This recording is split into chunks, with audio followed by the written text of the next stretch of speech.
I consider the United States, in a sense, a totalitarian society. It's able to just have a hegemony of capitalism that is totalizing. And it might not seem that way because the fact that we're able to record this conversation, we have free speech. Yeah, it's one thing to allow people to critique. It's another thing to allow them to actually participate in political power. There's been many attempts, hundreds of attempts to change the Constitution, which have all failed. And the last time we got a radical change in our Constitution, a very radical change, it was actually the Civil War.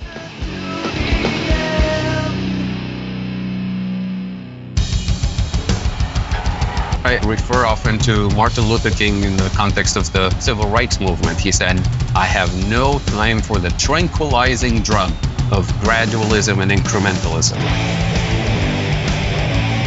MMT! Taking money from our children and borrowing from China. People are dying. Is the program so critical it's worth borrowing money from China to pay for it? And if not, I'll get rid of it. Stop lying!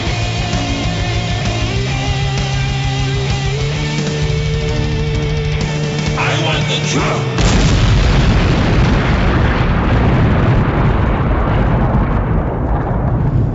Now let's see if we can avoid the apocalypse altogether. Here's another episode of Macro and Cheese with your host, Steve Grumbine. All right, this is Steve with Macro and Cheese, and I am bringing back my good friend Tony, a.k.a. One Dime from One Dime Radio. You can find him on YouTube, and his podcast is really pretty awesome. He writes some great stuff, puts out some fantastic video content. On his main channel, One Dime does video essays, as I said, mini documentaries that involve the political economy, history, geopolitics, and leftist theory, and various socio-political topics. One Dime's also known most for his videos involving MMT and Marxian thought, such as the problem with taxing the rich and why billionaires prefer Democrats. His most recent video series was on the history of post-Soviet Russia and the Putin regime. Each video serves as both an educational analysis of a different topic and a unique artistic experiment, one that I happen to love. With that, Tony, a.k.a. One Dime. I'm just going to call you Tony for this unless you'd prefer One Dime. Your choice. One Dime or Tony? Tony's fine, but we'll go with One Dime just so people remember the channel. Okay, we'll go with One Dime. So with that in mind, the reason I brought One Dime onto the show today is because I have grown quite frustrated with this almost childlike zeal to lionize the electoral process, and in particular, corporate Democrats and just vote for another progressive, largely because there's been zero evidence that they hear us and that the system is there to serve us. And quite frankly, I think that it fails the smell test because I don't believe we have a democracy in this country. I believe a lot of this is show, and this is meant to keep us believing, and the evidence is there for my belief. I can show more evidence that it's a fraud than most can show that it's real. And so One Dime is a political scientist as well. He's going through grad school for poli-sci and is very deep into the philosophical wells that bring out a lot of really cool thoughts. So I figured who better to talk to than my buddy. How you doing? Yeah, I'm very happy to be back on. I definitely enjoy this podcast a lot. I think it's good at bridging the gap between the more academic stuff and not dumbing things down at all, but also being quite approachable. And it's just an entertaining podcast. I know people who are not very, quote unquote, advanced in terms of theory and history, but who listen to this podcast and have learned a ton. And what I like most, I would say, is that it's an MMT podcast that goes beyond MMT, especially recently with regard to learning about revolutionary history and geopolitics. And I would say I come from a perspective that, as we discussed on the last podcast with you on MMT and Marxism, I support both MMT. I subscribe to it. I've made multiple videos on it, which you probably check out in the description. That's how I got acquainted with Steve. But also, I've always thought that there's a big void when it comes to MMTers, particularly, and how they view politics. In the last podcast, I talked about how the void is class based. There's not a strong theory of class and power in the modern monetary theory. And that's its nature. It's not a really political theory. It only talks particularly about monetary operations. And because of that, one can't really have that by itself. But today, I don't want to just talk about class and all that because that's evident. I think there's something that even Marxists also miss, and that's the question of democracy. Because I think why a lot of people who are more on the radical left are skeptical of MMTs, because a lot of MMTers tend to just be Democrats or at best democratic socialists. And I would call myself a democratic socialist ideologically, but that means something very different to me than what I see is embodied today, because you alluded to this about United States and democracy, because democratic socialism today really just means trying to achieve socialism through the supposed democratic institutions of the United States or whatever given country. Now, the issue is the United States is very different from a lot of countries. And I have a whole bunch of theories I subscribe to as to why I actually think the United States is a unique form of totalitarian state. And I don't say that hyperbolically. It actually was a subject of a very long paper I've written, which maybe my audience will get to see soon. We'll see. But with regard to that, I think that's what we need to be talking about is if we want to talk about how to achieve what we want through the electoral process, we need to analyze that process itself. A lot of people are very keenly aware that there's a quote unquote matrix that works for a few and against the many. But it's another question as to understanding what that matrix is, how it works, because we can't really combat it if we are believing the ideology that the matrix, aka the neoliberal capitalist order, sells to us, which I think, unfortunately, a lot of MMTers do with the way they fetishize the electoral process and don't consider the unique aspects, especially of the United States, which I think we'll be talking about today. I find myself struggling to articulate a positive vision for all these great potential MMT proposals when there's no means and no mechanism by which to enact them. The idea that we can just simply vote our way there. Stephanie Kelton is famous for saying, we just need enough votes and then we can pass these great pieces of legislation. And I hearken back to when the Biden administration took over. There was Sarah Nelson, Derek Hamilton, Stephanie Kelton on the Bernie Sanders Let's Unite Together team. And none of the things that we had championed with Bernie Sanders made it into the Biden administration. That doesn't mean that they didn't have some ideas that they tried to sprinkle through, but it felt very performative, not from the people doing it. I believe the people trying to do it did it in good faith. I just believe that the system itself is built on appearing to be a legitimate democracy, and yet nothing we've ever asked for, even when it polls at 80%, have I ever seen come to be. The only thing I'm seeing right now at all is a legalization effort, which I believe is largely because there's a way to profit from it now. And they'll control access to who can sell marijuana. So I believe that to the extent that it enhances capitalism or it enhances the capital order, then they'll do it. But aside from that, I see absolutely no evidence of a democracy that serves the people. Mhm. What are your thoughts? Yeah, so there's a lot right there. So the idea that the United States is not a real democracy is, of course, not new at all. In terms of democracy being for the people, the founding fathers explicitly designed the system very much against that. James Madison feared the people, talked about the system of checks and balances as actually a safeguard against the tyranny of the majority. That's in the Federalist Papers. This is the framing of the US Constitution as we know it. And some things have obviously changed since then, but the large structures overall are pretty much the same, the way decisions get made and the electoral process, aside from universal suffrage, a lot of things have remained pretty much intact. And that is not particularly new. Now, there's a few different things I think that we should understand as to why the United States is a particular form of liberal democracy. I would say so much so it's not really liberal democracy compared to a lot of countries, because all Marxist theorists already know that capitalism and democracy are kind of oxymoron, because if you have wealth discrepancies, the rich will inevitably have disproportionate access to influencing the laws and the political process of that system. That's well established. But the United States is unique insofar as it doesn't have to compromise with its population by actually giving the people from the dominated classes power. So that's what I think is very unique. Let's just consider a fact here.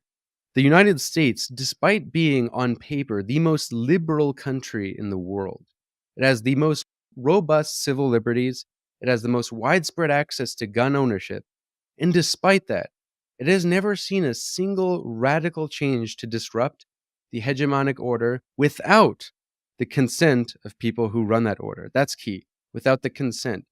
So, people will obviously point to major changes like the Civil Rights Act, the New Deal. But the difference between those changes and, let's say, radical changes in many European countries like France and Germany and Spain, Portugal, there's many examples. Of course, there's Nordic countries too. In the United States, the major changes came from the top down. The Civil Rights Act wasn't implemented by the black activists. It was implemented by an actual racist president, Lyndon B. Johnson. So you still got the change in response the radical forces from below. In none of the cases was those radical forces actually holding political power. Same with the New Deal. It was implemented by a person who in today's terms I believe would be a billionaire, Franklin D. Roosevelt, extremely wealthy individual. It wasn't implemented by a socialist party or even a social democrat party coming to office through elections. It was implemented by the Democrats, who have no history in the Democratic Party being a labor party, even though they had a very controversial coalition with organized labor that was heavily depoliticized. The Democrats were not a labor party. They were not a social democratic party ever. On their foundation, and there's been efforts with the Bernie Sanders campaign, obviously, to change that, which haven't really worked. But America is unique insofar as the dominated classes have only won concessions through radical resistances, but without holding power. So a difference between Germany, even when Germany was less democratic on paper than the United States, the Social Democratic Party shared party in parliament with Bismarck. And even after that, and of course, there's the Weimar Republic. You have a huge change of power. You had a democratic socialist president in Sweden, Olof Palme, I forget how to pronounce his name, but he was elected to office and he had met a fatal end, but he was elected to office. You had Allende elected to office through a coalition of radical parties and some less radical in Chile. You have these possibilities in different countries. In America, you don't. Now, there's many factors behind this. There's all sort of factors as to what has actually just dulled class consciousness in general. And there's a really great intellectual, Mike Davis, who has written plenty about this. But it's also due to the inherent structure of the system itself, which, despite being very liberal in what allows its citizens to do in the private sphere, aka civil society, it is extremely limiting in what it actually allows people to participate. What do we mean by political power? You can say there are radicals who have held political power, like Jesse Jackson, the Rainbow Coalition. You have AOC in the Squad. But I think if political power is to mean anything for the dominated classes, it's the ability of a social class to actualize its interests. And what I mean by that is the various factions of the capitalist class. What actually constitutes their power? It's not so much holding office per se. It's the fact that they can realize their interests. And the government does that for them, whether or not they hold direct political power or not. So the United States is interesting because it's been able to pacify its dominated classes without actually conceding power to those classes. And that's why I consider it to be a very unique system. It hasn't had to have this parliamentary system where you have communist and socialist parties actually share power in parliament. And that's the trick. When you compromise with radicals, it may actually pacify that system. That's been the role historically of social democracy in pacifying communism. The risk of that, though, is by giving people more concessions, you actually increase their ability to mobilize. You actually empower them. That's why there's always been a tension in capitalism between the more dictatorial, fascistic forces and the more liberals who want to concede. But in America, it has the best of both worlds for the ruling class because it's able to embody dictatorial power in crushing radical forces like the Black Panthers and using its first airstrikes ever actually on a workers' strike. Interesting fact.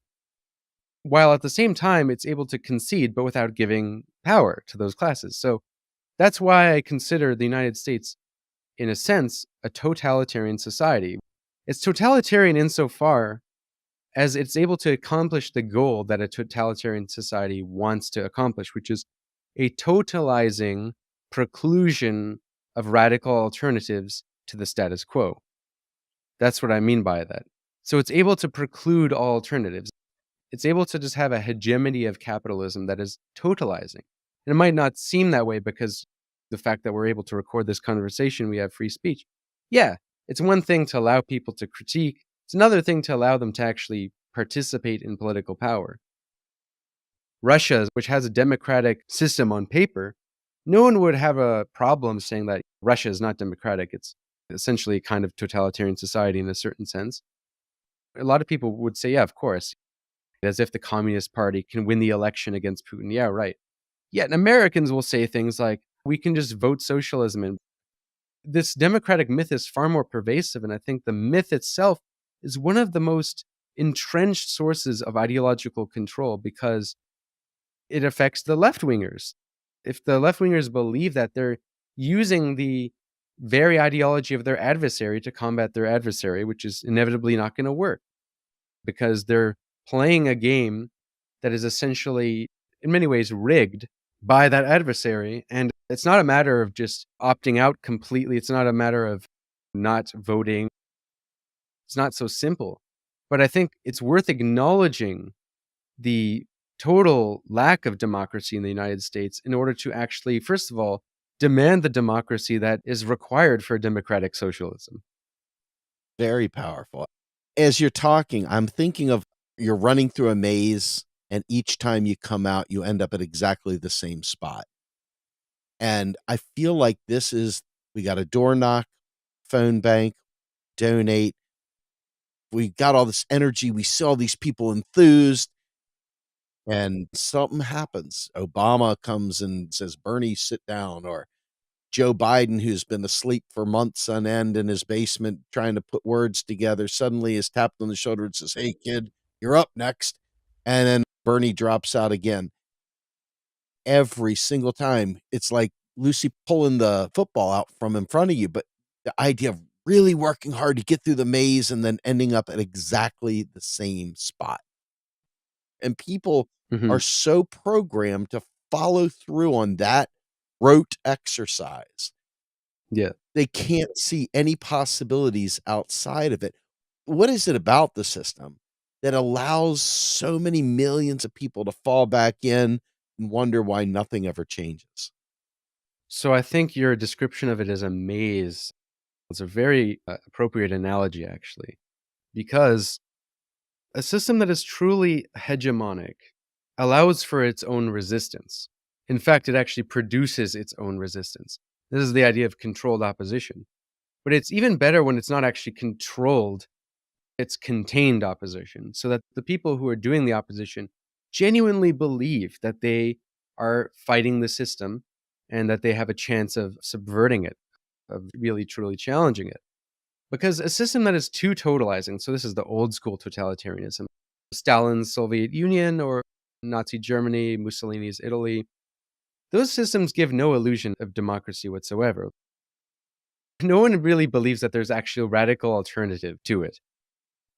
So despite that, changes exist. So anyone who says something like, oh, but you're underestimating the fact that America has gone through many changes. Well, so has the Soviet Union. It had Khrushchev, Stalin, but it's still, at the end of the day, the Communist Party of the Soviet Union who has hegemony. In Nazi Germany, you still have a totalizing hegemony. That's not to compare fascism, communism, but I will say like the Stalin period is a totalitarian society that's well established in history. That doesn't mean every communist state ever was totalitarian. Or like, let's say North Korea today, the DPRK, there are actually other parties that exist and there are elections, but it's totalizing in the sense that it's the same party that has power. And nobody's really going to say, but they have different parties. Why don't you just try to beat Kim Jong un in an election? The thing is, a real hegemony doesn't have a totalizing control in its appearance. A real strong system is totalizing in that it actually produces its own disorders, its own resistances, and where people voluntarily submit to it. So there's the ideological component that a lot of people genuinely believe in the American dream. They genuinely believe in capitalism, and that's very entrenched in American history, just due to a lot of factors, due to the fact that it's the land of opportunity, the fact that compared to many other countries, it was very possible to make it as a wealthy farmer, whereas in Europe, you're usually screwed by a big landowner. It's very deeply entrenched. So there's a lot of voluntary aspects to the submission, but it allows for resistance to a limited degree. So it'll allow for resistance insofar as it doesn't challenge political power. A good example of this is, let's say, Bernie Sanders and AOC, when AOC was first running, were smeared by their party and by the media. However, when you have a depoliticized resistance movement like Black Lives Matter, especially after its more radical components were put down forcefully, the ruling elites have no problem actually accepting it, embracing it into its orbit. So power is a relation. It's not something that individual rulers hold over their people. It's rather a relation that has degrees of domination. So if a ruler has to just eliminate the resistance, that's usually a necessary last resort that is only made necessary when there's no obedience. So that's a sign of a weak power. That's not a sign of a strong power. The fact that East Berlin, for example, had to build a wall to keep people from leaving suggests it had less power. Whereas the conventional way of viewing power is that as power gets more centralized and it gets bigger, it corrupts. This is a very classically Orwellian view of power that unfortunately a lot of even leftists hold.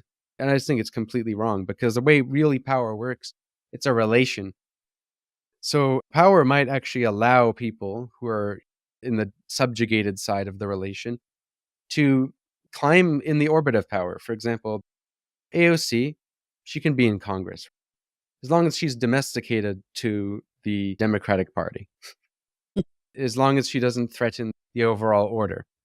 And she doesn't really have power because she's not able to actually represent the interests and actualize the interests of her working class oppressed constituency. She's not able to actualize that, and she's structurally not able. It's not her individual selling out, what some clueless political commentators try to say. It's not due to like individual selling out, corrupting. It's an institutional arrangement that is designed to work in this way. One day, AOC is standing on Nancy Pelosi's desk with the Sunrise Movement at her feet, making all these demands. And then when the time came to doing a Green New Deal, it was done. Mm-hmm. To me, that's a very hard sell. That's just the nature of the beast. I'm very interested in hearing you take me through that. I think I can see why. That's not so much me trying to defend the squad as it is more saying that we shouldn't really be putting faith in politicians who don't have the structural power to do the things that we expect them to do. So there needs to be power when outside the state that actually can make this happen. And capitalism has enormous power outside of the state. For example, we know capital flight is a real thing. And this is a discussion that is an objection to MMT. If MMT policies were implemented, you would have capitalists withhold their resources or even shut down parts of the economy, hold parts of the economy hostage in response to that. And that's possible. However, the state could just steamroll them, but the state isn't held, the majority of the state anyway, it's not a monolithic block, held by those dominated classes who can demand such things. The capitalist state will only domesticate capitalism insofar as it's good for capitalism's long-term interests, like Roosevelt. Roosevelt did a lot of things that capitalists didn't like, but he did it for the long-term interests. Something like Green New Deal, I can see a lukewarm version of it being implemented for capitalism's long-term interests. However, that's not going to happen through a couple of individual politicians who don't have that structural power. And I guess it's worth getting into what liberal democracy, the United States' relation to it actually is.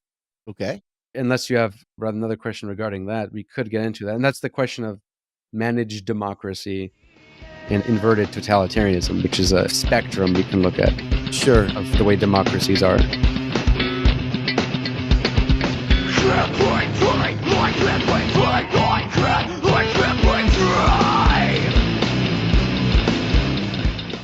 You are listening to Macro and Cheese, a podcast brought to you by Real Progressives, a nonprofit organization dedicated to teaching the masses about MMT, or modern monetary theory. Please help our efforts and become a monthly donor at PayPal or Patreon. Like and follow our pages on Facebook and YouTube, and follow us on TikTok, Twitter, Twitch, Rockfin, and Instagram.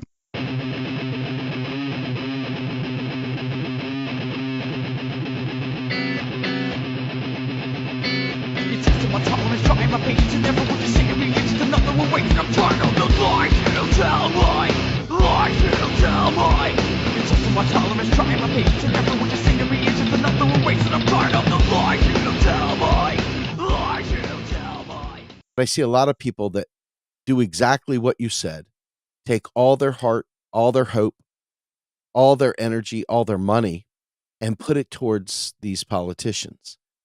And they get in there only to have no power whatsoever, assuming this is a real thing and they could do it if they had the power. They have no power, Mm-hmm. at least visible power. That they do have a bully pulpit, whether it be on Instagram for 1 million followers or Twitter or YouTube. There is an opportunity to convey messages, and yet those opportunities are frequently bypassed and lost. And I think to the degree that this charade holds up, people are losing faith even in the charade based on the fact that they don't use these tools.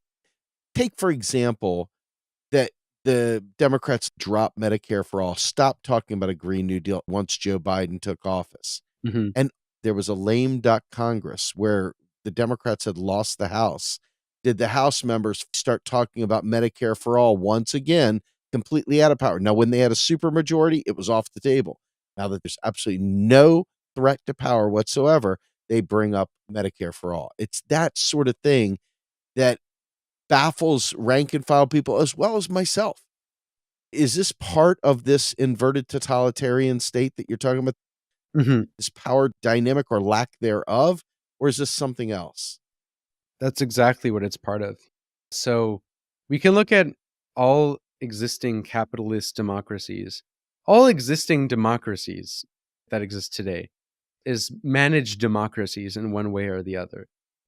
Because democracy itself, rule by the people, kind of implies an indeterminacy, meaning that there's no finality as to its form.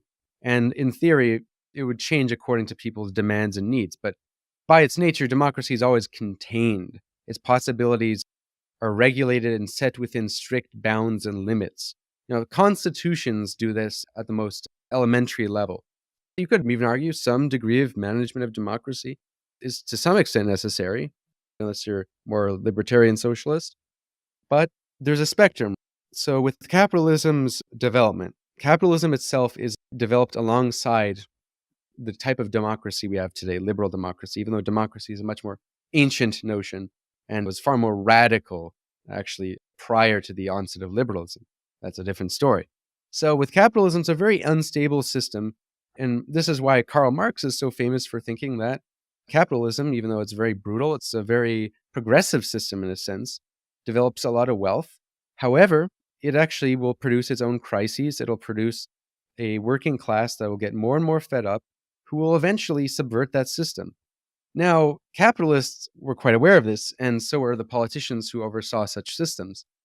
And this is where you get the birth of administration and the field of public relations and various fields that aim to contain both the business world and the political field. So you start to get the rationalization of everything. With capitalism, we know this pretty well. In capitalism, what happens when you can't get enough people to buy your goods because you have overproduction? You get advertising to cause people to desire things that they don't otherwise normally need, and to also control needs in such a way that they're subservient to that system. At the level of politics, what happens is as you get a wealthier society, you do get a portion of the society that might be more educated, that might have more technological possibilities of disseminating radical thoughts and radical things that can challenge the order. So you need more and more ability to contain that system. Now, the American system was managed very strictly, much more than many liberal democracies from the very get-go through its separation of powers. I would recommend the book called We the Elites by Robert Ovitz, and how the separation of powers was to prevent any situation in which, let's say, you do have a popular government. It'll be put in check by, let's say, the undemocratically elected, Mhm. the Supreme Court, which the Supreme Court can literally prevent the Constitution from changing. The Constitution is built by slave owners. There's been a bunch of studies on this. There's been many attempts, hundreds of attempts to change the Constitution, which have all failed. And the last time we got a radical change in our Constitution, a very radical change, was actually the Civil War. Wow. Much of that progress got undone anyway in the Reconstruction period. So with capitalism, it's a very chaotic system, requires ever increasing management. This is why you have all of these think tanks who aim to manufacture consent, to regulate public opinion, to poll all the time, to see what people are thinking, to manipulate that. And you start to get more lobby groups and all of this to contain the process. Now, the United States is managed to such an extent, and this is the argument of managed democracy inverted totalitarianism. I forgot to mention who it comes from. It comes from a theorist named Sheldon Volin in his book of the same title called Democracy Incorporated. It's quite famous for being popularized by Chris Hedges, who I don't think really takes the book to its full conclusion, but that's another story. But you can find talks of it on YouTube. But the idea of inverted totalitarianism and managed democracy is that democracies are all managed to an extent.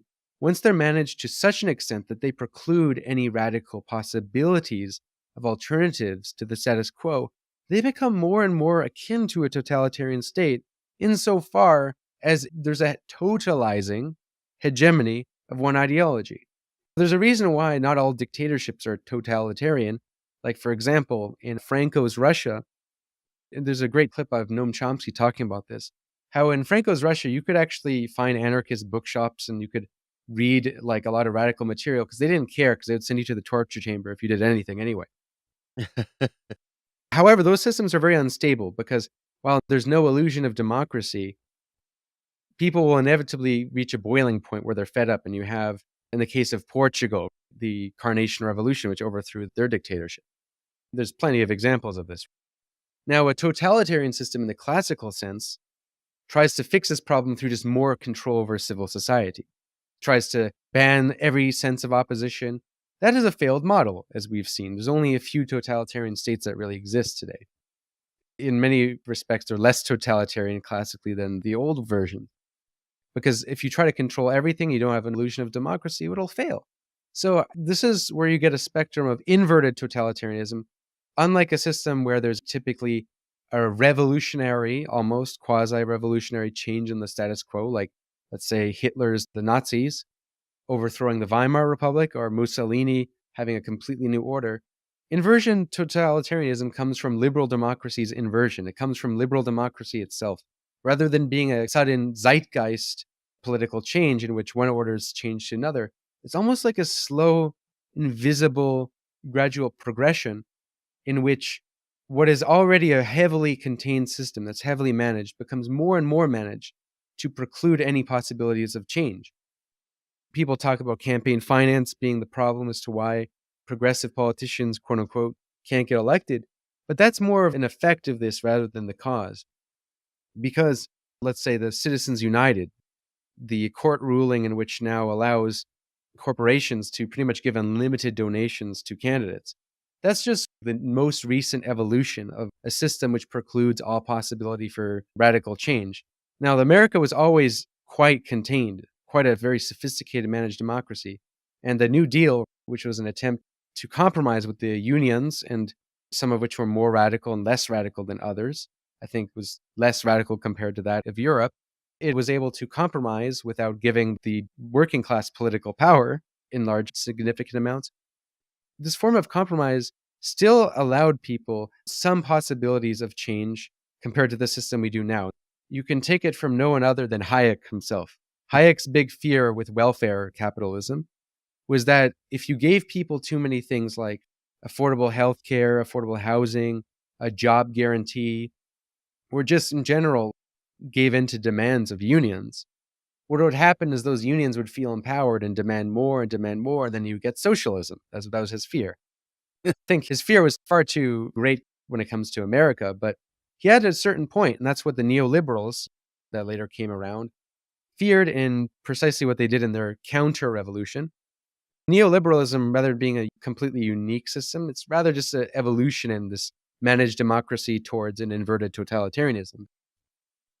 Sheldon Wolin documents this very clearly in his book. As his student, Wendy Brown, talks about this as well in her work. This is the key thing, though. What did neoliberalism do? Neoliberalism saw that as people were getting wealthier in society, they had a greater ability to protest. It's not a coincidence as to why the peak of protests was around the 1960s. And this was around the time the economy was peaking, right before you start having stagflation. And you have a lot of protests. Much of them were heavily co-opted, not as radical as they could be, but there was great amounts of protest. The specter of radical change was far greater than it was in the preceding decades. LSD was legal. You had the Timothy Leary mind expansion going on at that time. There was a lot of things that shut down that whole era, Mm-hmm. stifled the brain power of a country. I want to inject something, though, before you get off of this. I was talking to Michael Hudson, and you guys can catch it in this most recent Macro and Cheese podcast. One of the things that he brought up that was very intriguing, and the difference between Europe and the United States, is that Europe actually had grown up through feudalism, Yes. whereas the United States never experienced that. It walked right in the door with this system. They had nothing to base it on. So when you see France rising up and you say, why can't we be like that? Well, France has a different framework. They Mhm. had a different history. They understood. And so the rank and file people have heard those stories their whole lives. And the US, it's totally different. We're still celebrating a bourgeois revolution that had nothing to do with freeing the people. We just celebrated the 4th of July here the other day in celebration of freedom from England, when reality was it just meant the rich people that had come to the US weren't paying tithes to the crown. Mhm. It wasn't much of a revolution at all, yet we celebrate that freedom from the rich people. I'm curious what your thoughts are. I'm very glad you brought that up, because when I mentioned the historical factors as to why this American system is the way it is, that was one of the things I was alluding to. Mike Davis illustrates this very clearly in his book, Prisoners of the American Dream. So the American system is very unique because, unlike Europe, in Europe, the democratic revolutions involved a coalition between the working class, the peasantry, and the more radical sides of the bourgeoisie. Because a lot of the sides of the bourgeoisie actually sided with feudalism and the big landowners, the aristocrats. So, democratic revolution in European countries such as France and Germany, especially, took on a much more proletarian character. And because of that, there was much more of a proletarian history of a working class organization. And it was also this feeling that the democratic revolution wasn't finished. It was this gradual process brought forth by these fugitive radical working class forces. And because there was these vestiges of feudalism, there was also a reason to not believe in a lot of the mythology of capitalism, as much anyway. For example, you still had these big landowners, these vestiges of feudalism who owned so much of the land. You couldn't really make it as a farmer in France like you could in America. In America, if you were white and a man, you could make a decent living of yourself if you had the right circumstances. It was a much more realistic illusion to believe compared to Europe, where you were a peasant and all your work was going to profit that landlord. So there was much less illusions. So the democratic revolution, there's always a sense that it was never finished. Now, the democratic revolution in America was brought forth by the bourgeois class themselves, and they were able to dominate that revolution ideologically and politically. Ideologically, in the sense that they were able to frame their opposition to British liberalism. This is worth keeping in mind. Liberalism as an ideology came across before its association with democracy. Liberalism originally with the Magna Carta and the British Glorious Revolution was not democratic. It was feudal lords and aristocrats rebelling against the crown. And in America, you had a similar thing with the slave owners in the colonies rebelling against the British crown due to high taxes and various factors. However, once they had this revolution, they were left with a system that was removed of its feudal vestiges. So you had a system which had to be framed in a democratic way. Because how do you deal with this new population and all these contradictions? They had to frame it in a democratic way while containing it. And that's where you get the creation of the US Constitution. And I mentioned the illusions, but the big thing is that democracy was literally created, the system, by the bourgeoisie themselves. They were able to set the terms of what we even think is democracy. Mm. And there was less opposition to the bourgeoisie because of the factors I mentioned regarding land, the vestiges of feudalism. But because they weren't divided with the feudal classes, they didn't have to make these alliances with the working classes as much. It was actually the opposite. In America, the dominated classes were much more divided by slaves, white men, and by farmers and working class people, because farmers almost represented a different class of their own, because they could do quite well in America. Farmers weren't these peasants by any means. They're quite well off, comparatively speaking. So in America, you get this idea of liberal democracy for the first time getting put into action. It's not the first liberalism, but it's the first liberal democracy, really. And you get this idea of a separation of a civil society, too, in capitalism from politics. Most of the domination that occurs in society occurs in the private sphere, in the workplace, in capitalism. It's not feudal lords exploiting you with their political power. It's your capitalist boss. It's the compulsions of the market. So then it was very easy to create a conception of democracy that was not democratic because most of the oppression that occurs is in the private sphere. They were able to create a system which favors those people on the top of the system without it being super explicit. So the illusion of the system is built into it. That's what I would say is the biggest factor when it comes to why in America its system, from its very start, it was birthed by and for the bourgeoisie with less compromises compared to in European countries like France and Germany. So the illusion is built in.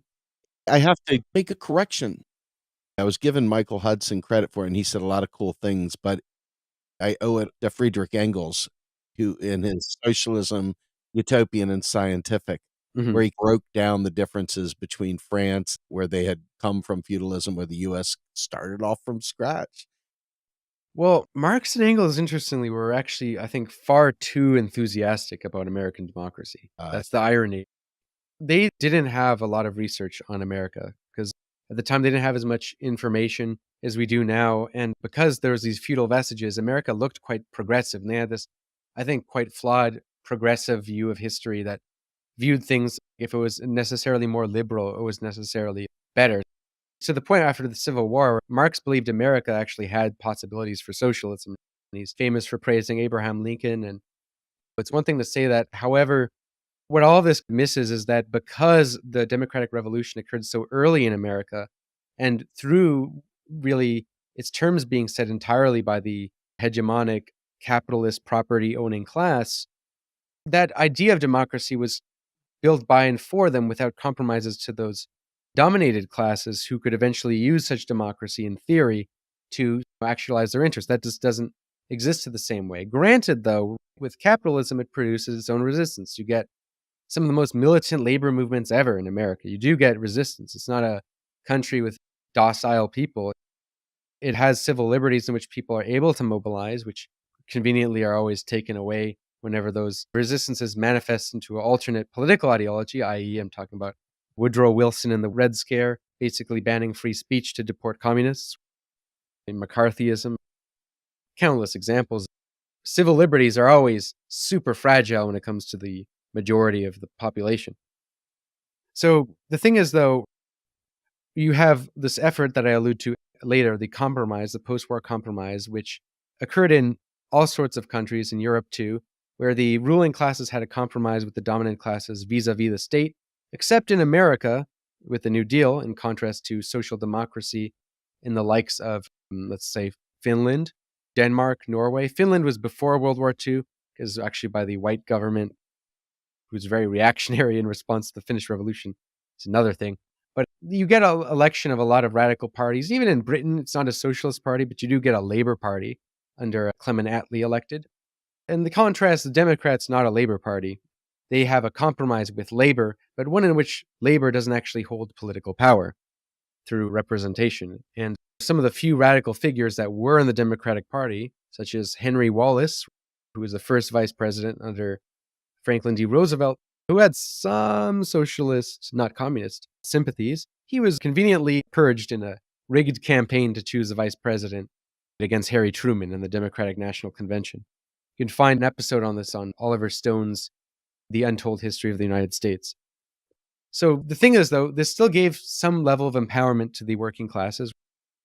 They got a larger size of the economic pie. The fact that there were unions, even though they were domesticated and depoliticized, and couldn't really manifest into something other than the hegemonic ideology.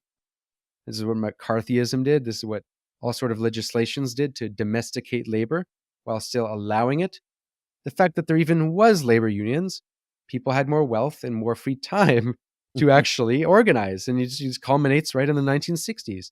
So you get this neoliberal hyper-reactionary effort under, really kind of starts partially socially speaking with Nixon, which is more of a reaction against Black power, but then against organized labor as a whole. Obviously, we know this culminates with Reagan and Thatcherism in England.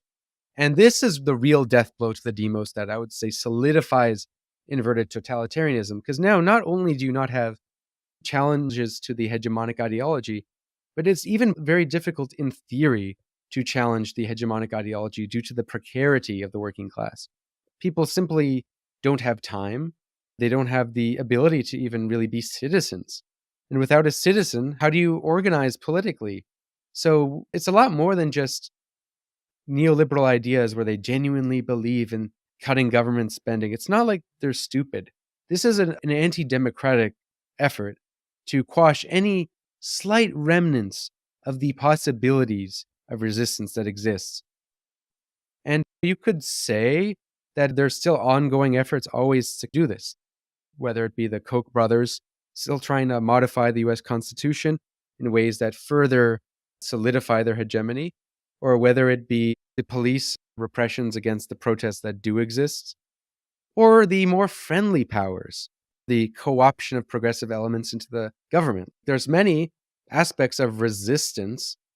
Like I said earlier in the pod, a system that is strong allows its own resistance, which are made totally compatible with the system. It's easy to subsume large components of, let's say, the LGBT community and feminism and even Black Lives Matter into the system, while maybe precluding their more radical, if they even still exist, components. And that's the ongoing effort of identity politics as a way to divide and conquer these systems. Fundamentally, a capitalist state's role is to organize the dominant classes, who are never always divided. There's the different factions who don't always agree.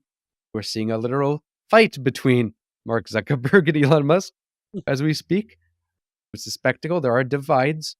The state organizes the dominant classes while disorganizing the dominated classes, and to the degree in which it completely eliminates or precludes through soft power and or hard power, usually through soft power, those resistance forces that could pose alternatives to the hegemonic ideology.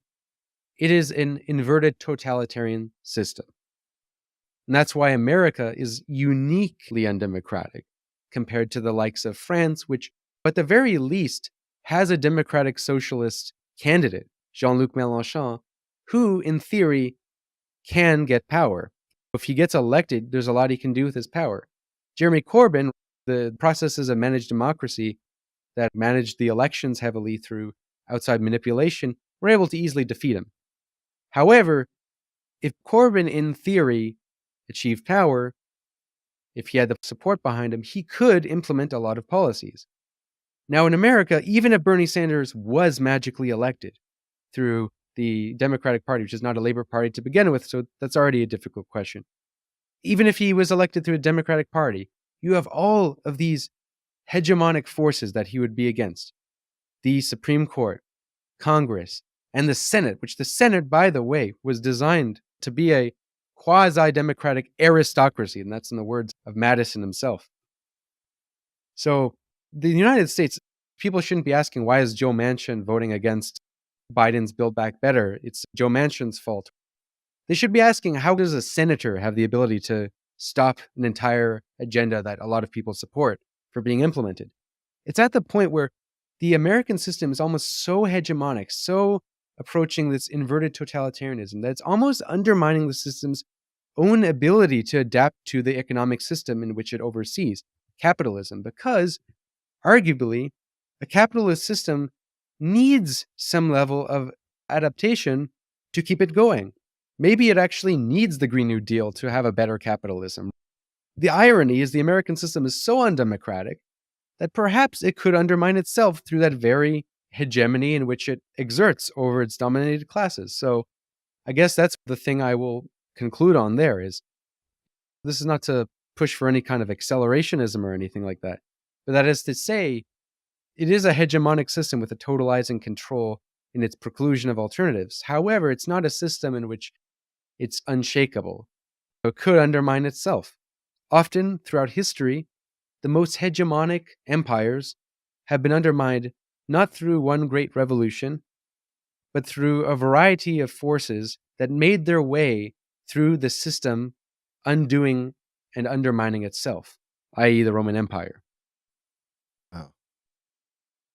Given that you made the quite explicit statement that you're not advancing accelerationism, and yet what you've also said is it's an incredibly hegemonic, undemocratic process. In other words, not only do we really have very little, if any, ability to influence and have agency in the system, even the people that are elected in this theater don't have power either because of the structure of the framework, the actual models, the system itself precludes them from having any real power.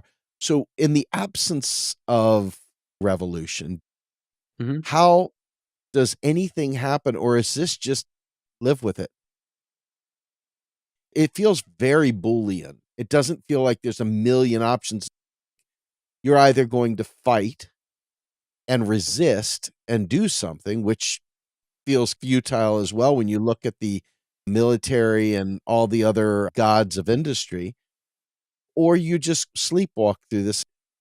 It feels very either or. I don't feel like there is a soft middle in there. Help me out. I think this goes back down to the classic idea of dual power, which is you do need to establish power within the state, but outside of the state too. So outside of the state is what we might call more like revolutionary actions. That is not to say aimless protests, right? Build organizations that are able to reach out to working class people. That it means media institutions, that means labor unions that are not depoliticized. Unionization is always a good thing. It's important it to not be plagued by a trade union consciousness, as Lenin called it. Class struggle unionism. Right, exactly. When it comes to the state, though, I don't think it's simply we should just be participating with the false hopes of changing things through electing certain representatives. I see the still purpose of electoralism is to popularize ideas. What I hoped with the Bernie Sanders campaign, and I think he did accomplish this to a certain degree, especially in the first time he ran, is that he popularized the idea of democratic socialism.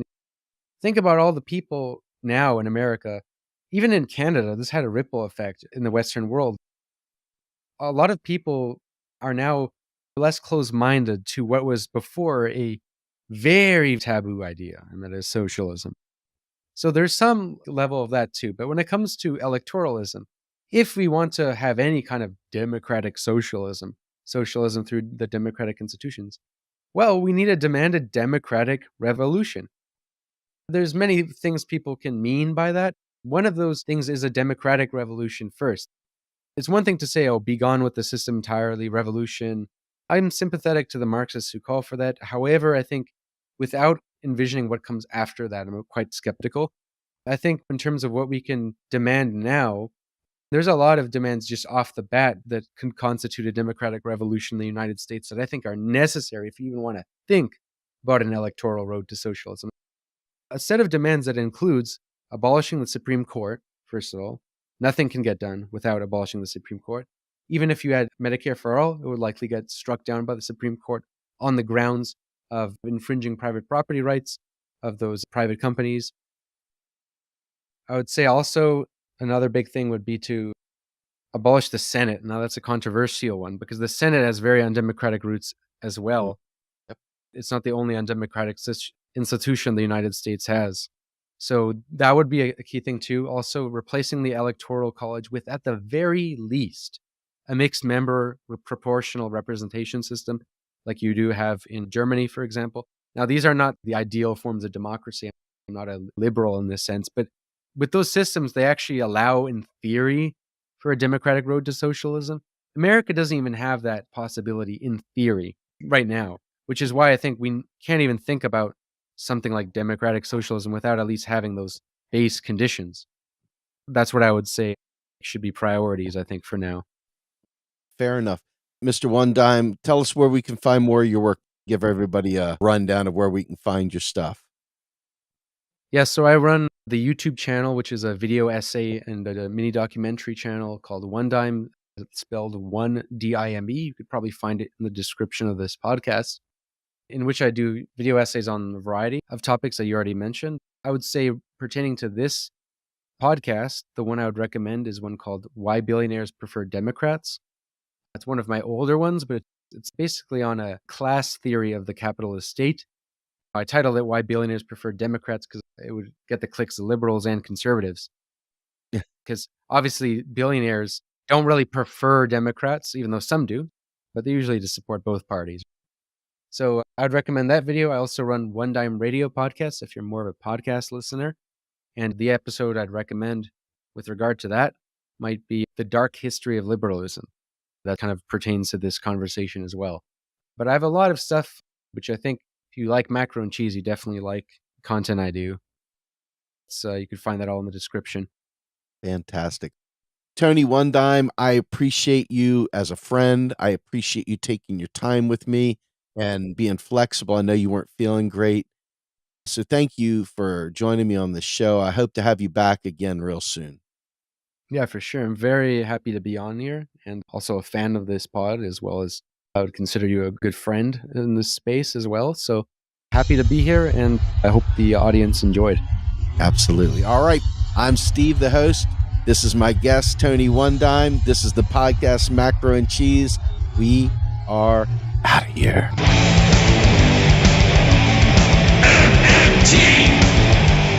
Macro and Cheese is produced by Andy Kennedy. Descriptive writing by Virginia Cox and promotional artwork by Andy Kennedy. Macro and Cheese is publicly funded by our Real Progressive Patreon account. If you would like to donate to Macro and Cheese, please visit patreon.com/realprogressives. I want the truth.